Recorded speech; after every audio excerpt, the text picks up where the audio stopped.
ny mofinaina isan'andro atolotry ny mpitandrina rakotina valina maoly fanomeraaba antsika rehetra rehavana tratrity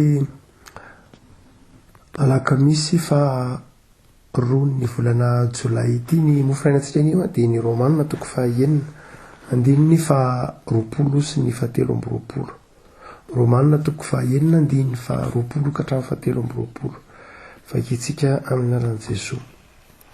Fa fony mpanompon'ny ota ianareo dia afaka tamin'ny fahamarinana. Inona ary ny vokatra azonareo fa iny tamin'izany zavatra mahamenatra anareo ankehitriny? Fa fahafatesana ny afaran'izany zavatra izany. Fa ankehitriny rehefa tao afaka tamin'ny ota ianareo ka efa tonga mpanompon'Andriamanitra dia manana ny vokatra reo ho amin'ny fahamasinana ary ny farany dia fiainana mandrakizay. Fa ny fahafatesana no tambon'ny ota ary fiainana mandrakizay ny fanomezam-pahasoavana avy amin'Andriamanitra ao amin'ny Kristy Jesosy tompontsika. Ray masino manamasinana ny fahamarinana ny tenanao ny fahamarinana. Amen. Fa ny fahafatesana no tambon'ny ota ary fiainana mandrakizay ny fanomezam-pahasoavana avy amin'Andriamanitra ao amin'ny Kristy Jesosy tompontsika. Romanina toko fahaenina andininy fatelo amby roapolo. Ny afatry ny apôstôly Paoly any Romanina eto rehavako dia manazava fa talohan'ny nahatongavan'i Jesosy Kristy tompo namonjy antsika tao amin'ny hazo fijaliana, talohan'ny nandraisantsika ny Jesosy tompo sy mpamonjy, talohan'ny nividianan'i Kristy antsika tamin'ny rano dia zanaky ny fahotana isika mpanompon'ny ota hoy ny apôstôly Paoly. Ary mahampanompon'ny ota dia afaka tamin'ny fahamarinana. Tsy miara-mitoetra zany, tsy miara-monina ny ota sy ny fahamarinana. Fa rehefa mpanompon'ny ota ny olona dia miala taminy kosa ny fahamarinana. Dia hoy izy ny fahafatesana no tambon'ny ota. Raha dika ara-baky teny io dia izao: ny fahafatesana no karama na tambo-karama alohan'ny ota na atolotry ny ota. Ny antsoina hoe karama dia fantatsika fa ny antsoina hoe karama dia valikasasarana. Valikasasarana izay omenan'ny mpiasa na omenan'ny olona amin'ny fotoana avy-tany ny asa izay ny fanarahana. Ny atao hoe karama zany dia setrin'izay rehetra rondohan'ny olona na ny angovo sy finiavana nataon'ny olona anankiray tamin'izay ny fanarahana hoe ity ataonao dia omena an'izao anao karama ho setrin'izay zavatra rehetra rehefa vita io. Dia hoy Paoly manao hoe ny ota koa dia mpanakarama tahaka izany. Ary ny karama izay alohan'ny ota kosa rehefa manota ny olona dia hoy izy dia ny fahafatesana. Fony mbola mpanompon'ny ota ianareo ny apôstôly Paoly dia niala tamin'ny fahamarinana ary ny karama anareo dia izao ny fahafatesana. Ny ota zany dia mampiasa ny olona, mampiasa ny mpanota ny ota, mampanao zavatra ny olona ny mpanota ny ota. Mazava ho azy ny ota dia tsy aza eritreretina ny ota ho zavatra hoe tsy hita maso, fa ny ota dia tahaka ny zavatra velona izay mitoetra ao anatin'ny olona. Hoy ny apôstôly Paoly amin'ny Romanina toko fahafito ambadika manao hoe fa ny ota dia ao anatiko ny ota, ao anatin'ny olona ny ota, velona ao anatin'ny olona ny ota. Ary ny ota dia tsy zavatra tsy metsika ka hoe apetraka miantona na fatorana na tahaka izany, fa ny ota dia tena ao anatin'ny olona ary mampiasa sy mibaiko ny olona ny ota, mampanao zavatra ny olona ny ota. Ary io ota io dia tahaka ny hoe mpibaiko ary ny karama omen'le ota nefa rehefa aveo dia ny fahafatesana. Ampiasain'ny mafy ny olona, ampiasain'ny ota mafy ny olona. Izay ny sary hoe mpanompon'ny ota, ampiasain'ny mafy mihitsy.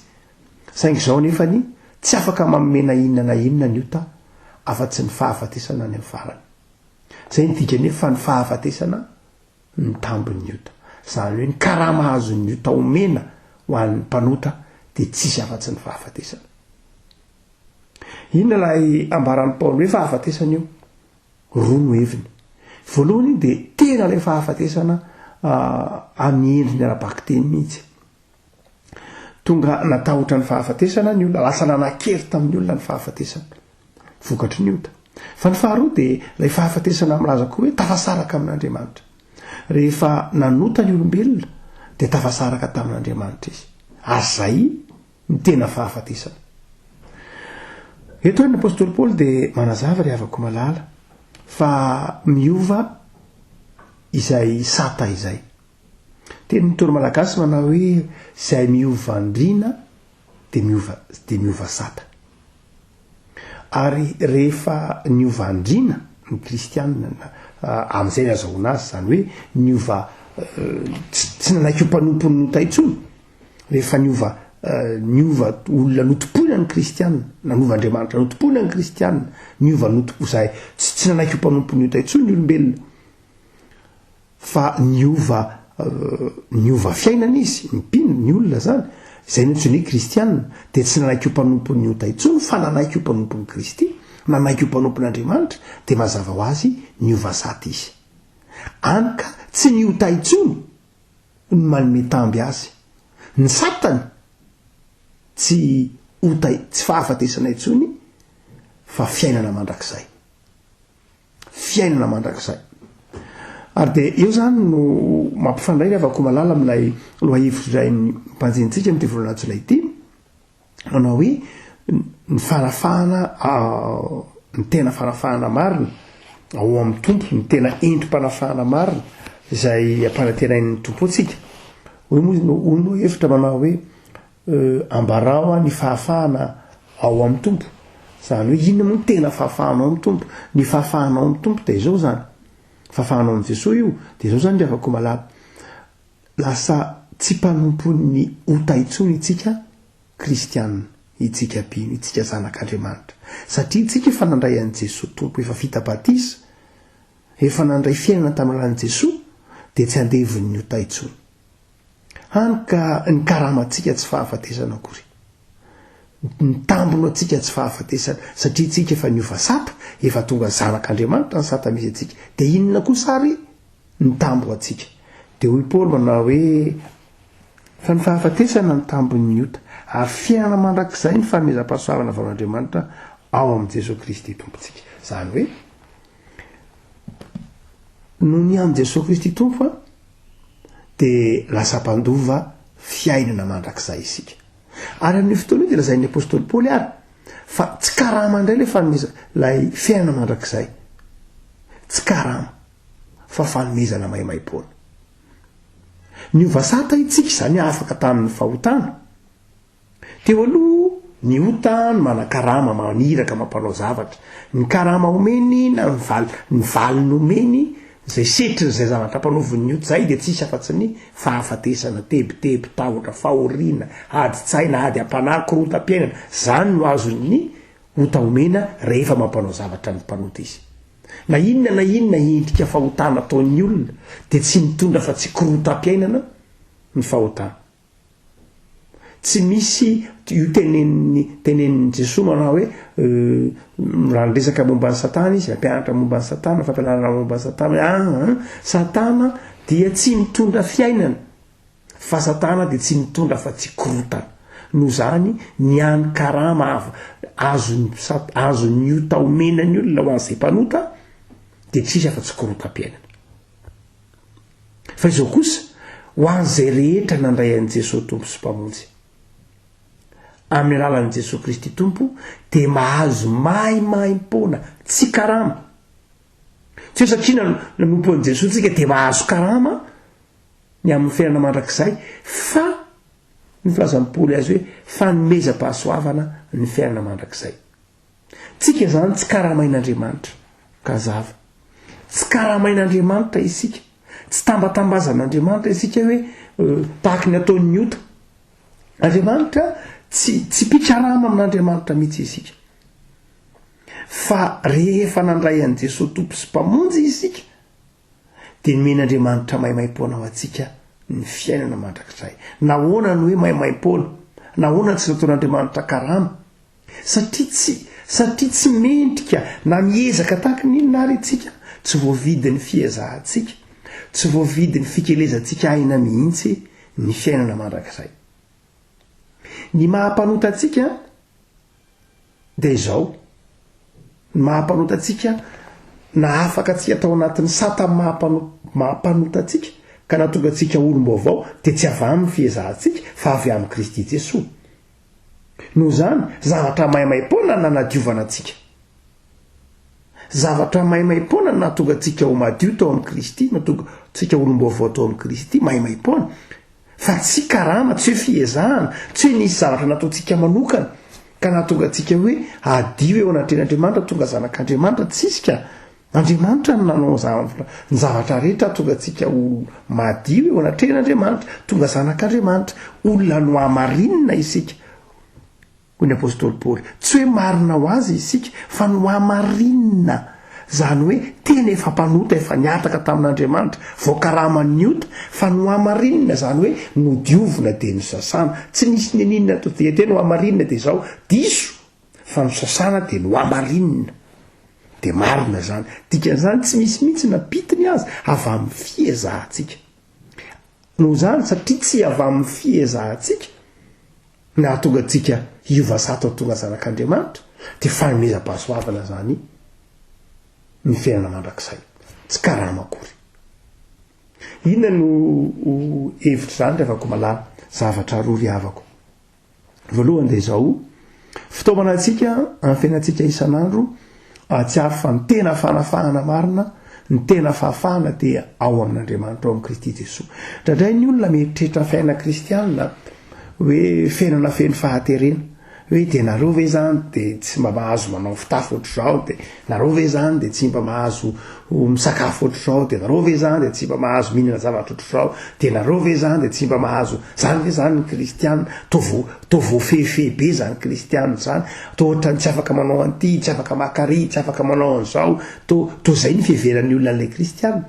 Zany ve ny atao hoe fahafahana?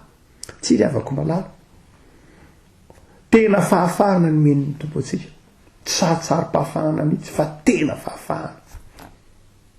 Fa matoa itsika tsy manao an'izany zavatra izany dia satria fantatsika fa tsy mahasoa antsika ilay izy, satria itsika matoa tsika tsy miliba manimba ny miboboka zava-mahadomelona na miaro toro mandihy mandritry ny herinandro na manao zavatra tahaka izany, satria inona koa fa ny antony dia tsotra, satria fantatsika fa tsy mahasoa zany, satria fantatsika fa fanimbana zany, fanimbana ny tena sy ny fiainana.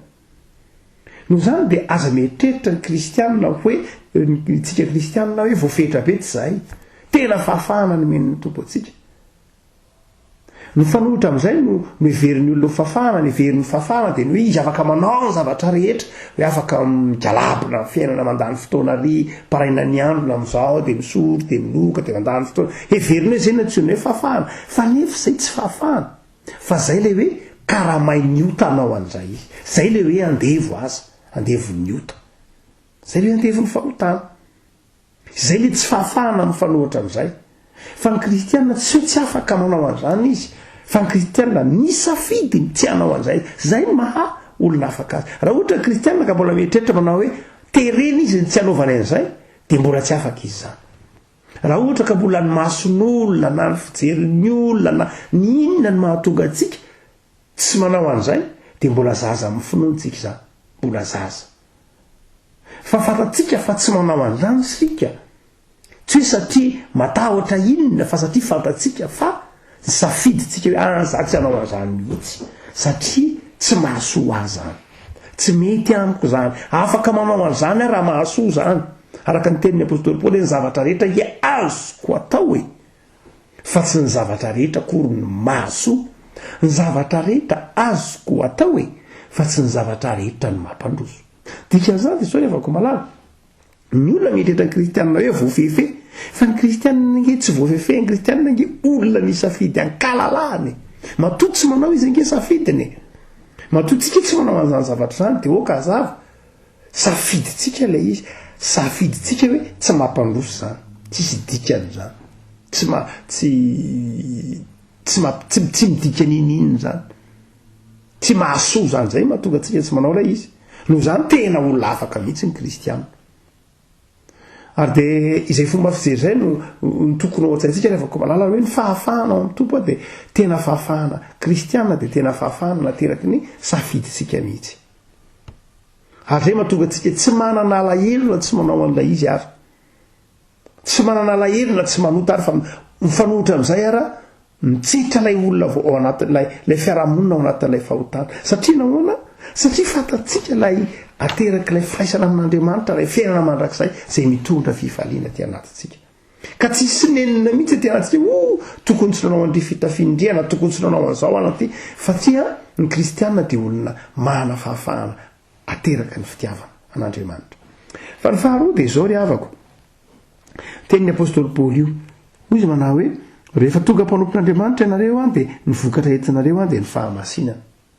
Zany hoe rehefa ny vokatra teraka ilay fahafahana no ahafahan Kristy zany sika, ary ny tampy omen'ny tompo antsika tsy karama io fa ny fanomezam-pahasoavana omen'ny tompo antsika dia fiainana mandrakizay, dia misy vokatra kosa izay hita eo amin'ny fiainan'ny mpino isan'andro dia ny fahamasinana.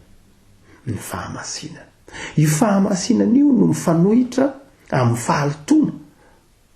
Ny ota zany, ny mpanota zany dia miaina amin'ny fahalitoana izy, miaina amin'ny fahalitoana ara-panahy zany io. Ary indraindray ara ny mpanota dia manana rikorikony tena ny rehefa avy manota, tahaka ilay zanak'adala rehefa nanota tena izy dia nahatsiaro hoe hatray ty zahako, masosotra na dia mijery ny tenako azy, nde hiverina dia hiala amin'ity ota ty aho. Na dia ny mpanota aza rehefa vangin'ny fanan'Andriamanitra dia zao manana rikorikony tena izy, inona ary tena nataoko ty. Tahaka raha lehilahy sy raha vehivavy tao amin'ny sahitena rehefa nanota dia nanana rikorikony tenany izy, dia niery an'Andriamanitra izy, menatra an'Andriamanitra izy, ary menatra ny tenany izy. Ny fahotana dia tsy mitondra fa tsy enatra, satria loto mahatsiaro, satria mitondra loto dia mitondra enatra ho an'ny tena, enatra ara-panahy amin'ny tena io, mahatonga enatra am-panahy amin'ny tena, satria le fanahy ao anaty, le fanahin'Andriamanitra ao anaty, le fanahy nipetraka Andriamanitra ao anaty dia fanahy tsara, ka mibitsika manao hoe inona dia ataonao raha tsy hoe olona sanatria maty fanahy ka, zany hoe olona efa nivarotra ny tenany tamin'ny ota, dia tsy mianana zany feo amin'ny fieritreretana na bitsiky ny fanahy ny teny aminy manao hoe inona ny tena ataonao. Fa ny olona izay efa ao amin'ny Kristy kosa dia mamoa fahamasinana. Zany hoe tsy ny zavatra ataon'ny tanany na ny fihetsika dia mitondra ho amin'ny fahamasinana. Inona ny hoe fahamasinana tao am-pamaharana? Ny fahamasinana dia fiainana mifanaraka amin'ny sitrapon'Andriamanitra ka mitondra fiadanana sy fifaliana.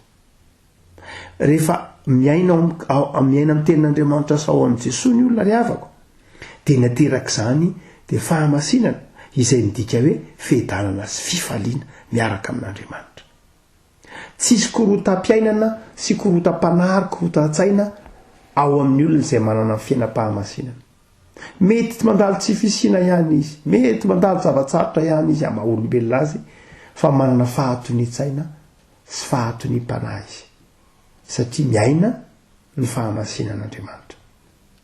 Vavakisika, Tompo misaotra anao zahay fa efa nanaiky nanafaka anay ianao, ary ao aminao ihany misy ny tena fanafahana, ao aminao ihany misy ny fiainana mandrakizay, ao aminao ihany misy ny fiadanana sy ny fifaliana. Efa novidinao tamin'ny ranao zay Jesosy, ary dia tonga zanakao sy mpanomponao, dia ampanantenainao ny fiainam-pifalianao aminao Andriamanitra, ary ny fiainana isan'andro dia ampanantenainao fahamasinana.